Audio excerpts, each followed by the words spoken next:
Yo, what's up YouTube? Welcome back to another video. Welcome back to the channel, man. And today I'm about to bring you guys to work with me. Not really like going into what I do for work day to day, but I'm about to actually bring you guys on with me as I daily drive this Camaro SS1LE. Yes, I do take this car with me to work every day, and I feel like I might as well bring you guys with me for a ride, man. Y'all get to hear the characteristics of the car, what it sounds like, my setup. I do daily drive it out here since I couldn't bring my other vehicle, which requires me to bring another vehicle to the channel, but not anytime soon. But as of now, this is my daily driver. This is what I take to work, and I feel like this is a good topic to discuss. So let's cue the intro, and then after that, I'll see you in the car.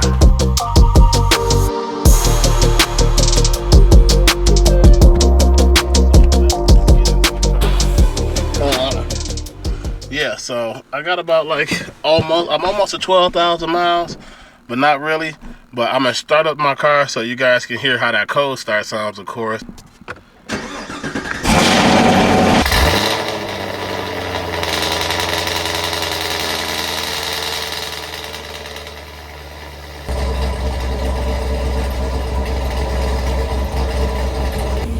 Okay, one thing I have noticed about having my particular setup with heads and cam is that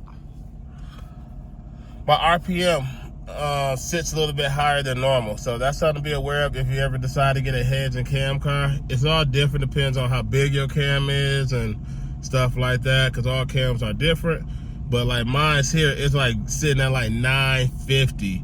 Before it was like around like 550, 650 in stock form. So yeah, so this cam likes to rev a little bit high based on what Katech says. So this cam goes all the way up to like 70, 200 RPM. All depends on what type of gas I put in there, but E85, it loves to live at 7.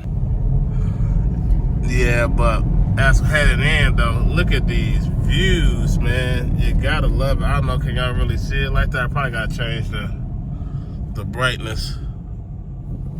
But the views on views leaving early in the morning. But yeah.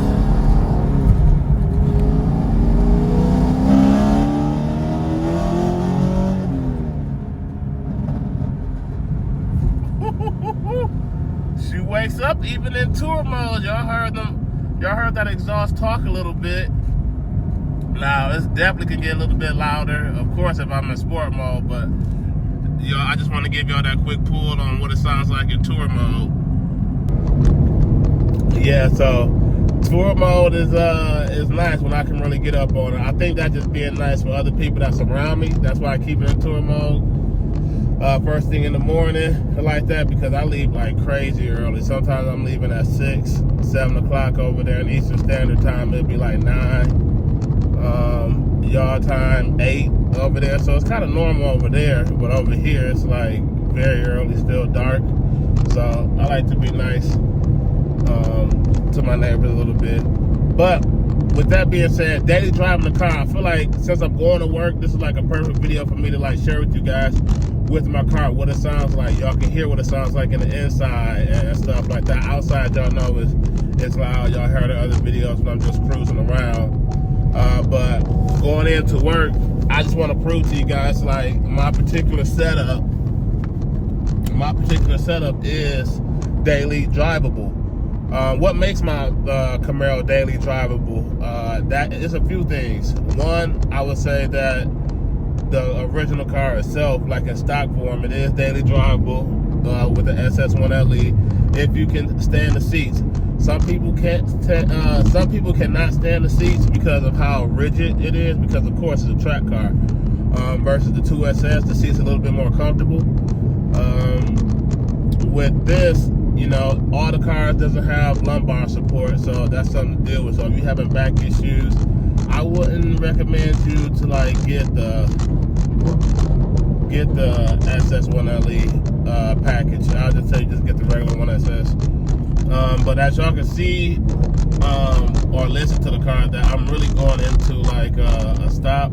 But you really can't hear the cam. You really can't hear the chop. The car drivability is nice, and that's one of the things like I like with the cam, which a lot of people do not discuss or talk about, is that when you get a cam, depends on how big it goes, how big you want to go.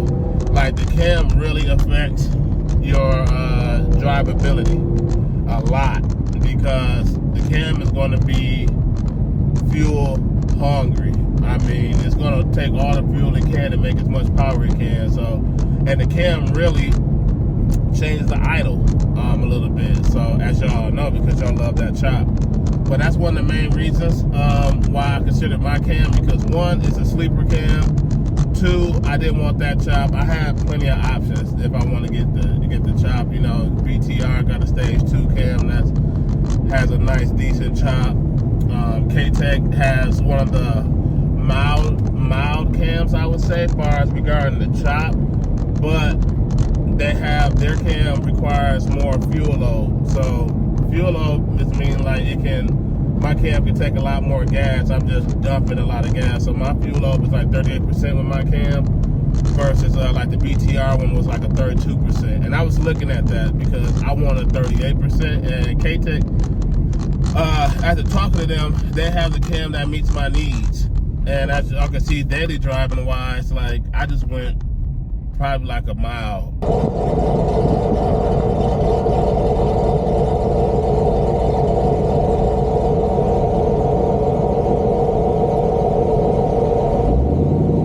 If that, 2 miles, and we still talking. I feel like you guys in the car with me, you're not hearing the car being overwhelmed or anything like that. But yeah, Katech cam is like, I call it like a sleeper cam, because yes, it got a nice little chop. Also with the cam, like when you get these aggressive cams and stuff, you tend to rock. I don't know if you guys ever sat in a cam car, but yes, most cam cars will like kind of treat you like a baby, where you just like rocking a little bit. This cam does not do that.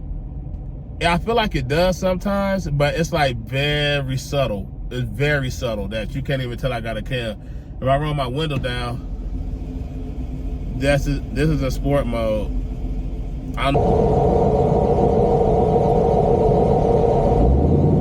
know, can you guys really hear it or not, but it's light, it's faint back there, but you can tell I have it. So I'm about to do a quick pull. Well, not a pull, but I'm coming from a dead stop so you guys can hear the sport mode.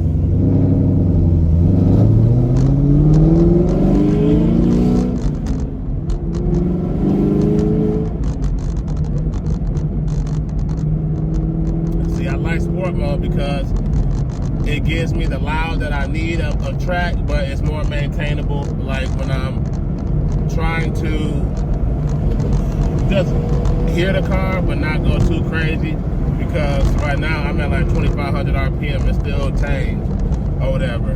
But my favorite part of the day is, of course, emerging onto the highway, because I take the highway back and forth to work. Let me switch the track so you guys can hear that as I'm just maneuvering through here.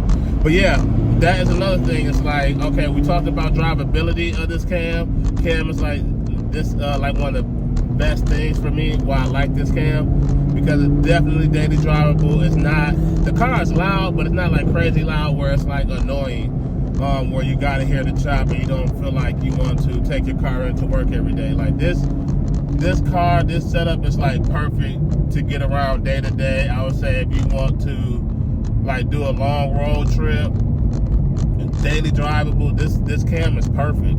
This is like one of the best cams I ever had, which I never seen, which is crazy that I'm saying. It's like, because I don't know, everybody wants the chop, and the chop is addictive. And I feel like sometimes you can overcam your car, which is the fourth reason. Some people want the chop so much that they overcam it, where you're not making as much power as you should, unless you're going with boost or something like that. But a lot of people don't know that. They just go with whatever their tuner recommend or something like that for their build in the future. Some of them are built right, some of them are refined, some of them are dialed in, most of them are not. I'm trying to think of what else with this cam. Like daily driving this cam is phenomenal. Now it drinks gas. compared to what it used to get. Like, I think I average about, I would say about 19 miles a gallon now. That's just me being conservative with the car, keeping it like in 6th gear. As I'm driving, I'm checking the gauge right here, right now. So, oh, well, the car is telling me that I'm averaging about 17 miles a gallon with my setup. As of before, I was averaging about a good 24. So, really not that bad, to be honest. And if I'm really hard on the car, like really hard, like I'm probably averaging about 7, if that. So that's definitely cut that those miles per hour in half, or miles per gallon in half. Yeah, I bought the car to have fun, not to sit on the showroom, man, and not to be a garage queen. So let me give you guys this nice pull as I'm about to get onto the highway at Murray John, because I feel like that's the best time to like rev and get on the highway. You get to do a nice little pull legally.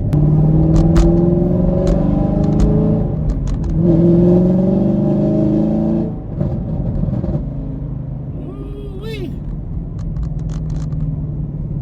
There's some people that cannot drive here, man. Really, they can't drive here. And one thing I must say, like, I don't know if y'all watch my previous videos, like how my car got into like a quick little accident, how my bumper got mixed up. But out here on the West Coast, I seen some crazy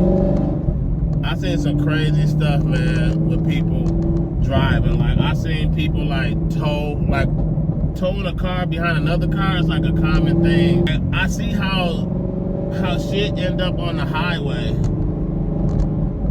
and like people can't really drive. I got one person here that's like speed it up and then slow down.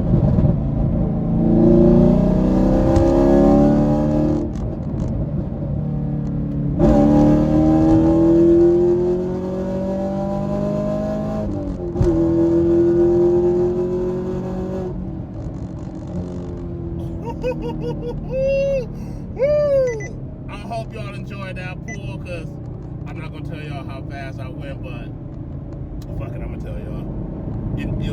It was triple digits. It was nice triple digits, and that was just in 3rd gear. I didn't drop down to 2nd at all. So I know I probably scared some people, because that was all in track mode that y'all heard. But as I dropped down to like, I'm at 2,500, but watch me drop down into like 6th gear.